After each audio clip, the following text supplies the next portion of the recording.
الحمد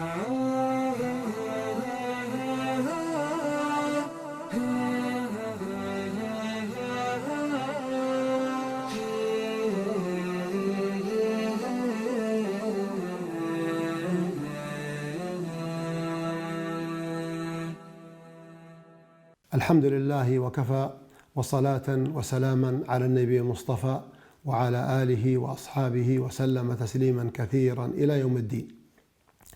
أما بعد، كان النبي صلى الله عليه وسلم يصعد درجات المنبر، وكانت 3 درجات، فصعد على الأولى وقال آمين، ثم صعد على الثانية وقال آمين، ثم صعد على الثالثة وقال آمين.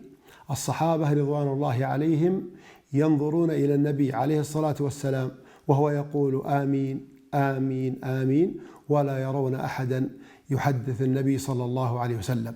فقالوا يا رسول الله، رأيناك تقول آمين آمين آمين. فقال جاءني جبريل فقال رغم أنفه من أدرك رمضان ولم يغفر له.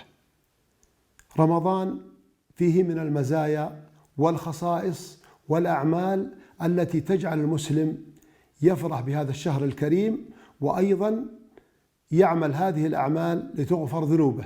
قال النبي صلى الله عليه وسلم: من صام رمضان إيمانا واحتسابا غفر له ما تقدم من ذنبه. إيمانا بأن الله سبحانه وتعالى فرض هذا الصيام، وليس المسلم يصوم من أجل الناس أو أن الناس صائمون، وإنما من أجل الله تبارك وتعالى، وكذلك احتساب الأجر عند الله عز وجل.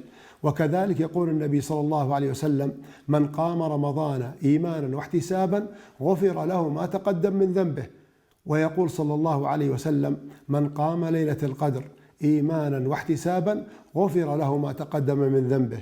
ولله سبحانه وتعالى في رمضان في كل ليلة عتقاء من النار، وأيضا الدعاء مستجاب في رمضان، فهذه أسباب للمغفرة. نسأل الله سبحانه وتعالى أن يجعلنا وإياكم ممن غفر الله لهم في رمضان، إنه ولي ذلك والقادر عليه.